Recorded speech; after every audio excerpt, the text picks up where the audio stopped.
بسم اللہ الرحمن الرحیم۔ السلام علیکم بچوں، آج ہم صفحہ نمبر 54 پہ یعنی کہ پیج نمبر 54 پہ نظم پڑھیں گے، بادل کا گیت۔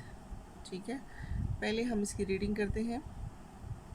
میرا گھر سمندر کی گہرائیوں میں رہتا تھا لہروں کی پرچھائیوں میں، کبھی سیپیوں میں کبھی کائیوں میں، مگر ایک دن شوخ تپتی شعائیں پکارے کہ آ تجھ کو تارے دکھائیں، اڑائیں گی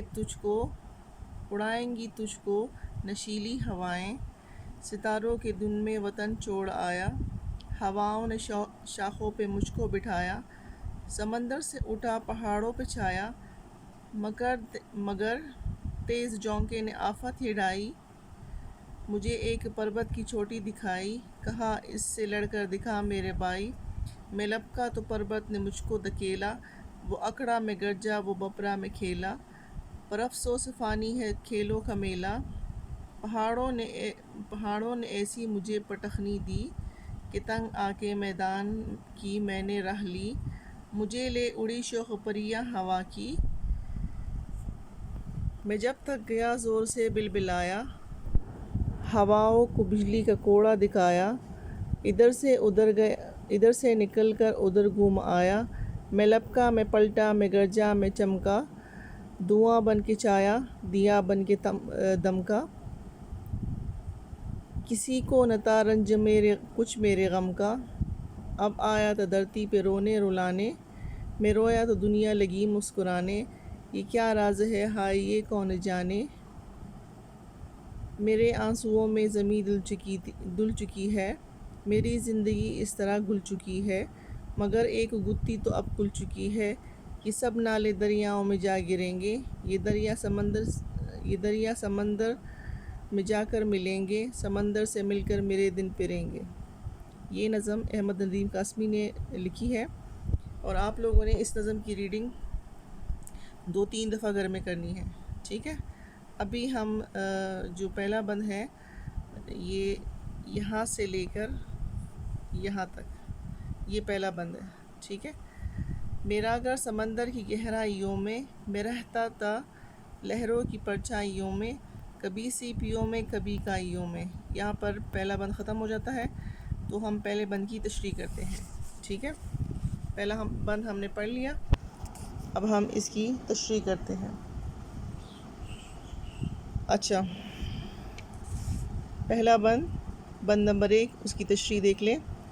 اچھا، جس ڈیٹ پہ آپ کام کریں گے وہی ڈیٹ آپ نے یہاں پہ مینشن کرنی ہے کاپی پہ، آپ نے پہلے بند لکھنا ہے، اس کے بعد بند کی تشریح لکھنی ہے۔ ٹھیک ہے، بند نمبر 1، بادل گیت گاتے ہوئے کہتا ہے کہ میری رہائش سمندر کی گہرائیوں میں تھی، اور سمندر کی لہروں میں میرا عکس نظر آتا تھا، اور کبھی صدف اور سیپیوں میں گھر بنا لیتا تھا، اور کبھی پانی کے اوپر جمے ہوئے سبزے پر بسیرا کر لیتا تھا۔ ٹھیک ہے، اس کے بعد اب ہم بند نمبر 2 پڑھتے ہیں۔ بند نمبر 2 یہاں سے سٹارٹ ہے۔ مگر ایک دن شوخ تپتی شعائیں پکاریں کہ آ تجھ کو تارے دکھائیں، اڑائیں گی تجھ کو نشیلی ہوائیں۔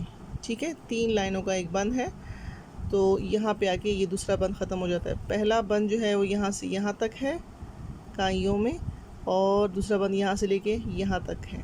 ٹھیک ہے، اب ہم بند نمبر 2 کی تشریح کرتے ہیں۔ بند نمبر 2 کی تشریح دیکھ لیں۔ مگر ایک روز تیز اور گرم سورج کی کرنیں آ کر کہنے لگی آؤ تجھے آسمان کے ستاروں کی سیر کرائیں، ان ستاروں کو نزدیک سے دیکھو، اور تمہیں سرمست ہوائیں اپنے شانوں پر بٹھا کر فضا کی سیر کرائیں۔ ٹھیک ہے، یہ ہے ہمارے بند نمبر 2 کی تشریح، اور اب ہم بند نمبر 3 کی بھی تشریح کر لیتے ہیں۔ ٹھیک ہے، بند نمبر 3 یہاں سے سٹارٹ ہوتا ہے، یہاں سے بند نمبر 3 ہمارا شروع ہوتا ہے۔ ستاروں کے دن میں وطن چھوڑ آیا، ہواؤں نے شاخوں پہ مجھ کو بٹھایا، سمندر سے اٹھا پہاڑوں پہ چھایا۔ یہاں پہ آگے بند نمبر 3 ختم ہو جاتا ہے، تو اب ہم بند نمبر 3 کی بھی تشریح دیکھ لیتے ہیں۔ ٹھیک ہے، یہ ہے بند نمبر 3۔ بادل کہتا ہے کہ میں نے ستاروں کی محبت اور خیال میں اپنا وطن چھوڑ دیا، تو ہواؤں نے مجھے اپنے دوش پر بٹھا لیا، میں سمندر سے نکل کر پہاڑوں پر چھا گیا۔ ٹھیک ہے، یہ ہمارے تینوں بندوں کی تشریح ہے۔ اس سے آگے کی تشریح آپ لوگ خود کریں گے۔ پہلے آپ لوگوں نے بند لکھنا ہے، اس کے بعد تشریح لکھنی ہے۔ میں نے آپ لوگوں کو بتا دیا کہ بند کہاں سے کہاں تک ہے، ٹھیک ہے۔ 3 لائنوں کا بند ہے، مثلث بند ہے، ٹھیک ہے۔ تو پہلے بند لکھنا ہے، اس کے بعد تشریح لکھنی ہے اور خوش خط لکھنی ہے، اور جو یہ 3 بند کی میں نے آپ لوگوں کو تشریح کر کے دے دی ہے، تو باقی کے بند کی تشریح آپ لوگ خود کریں گے۔ شکریہ۔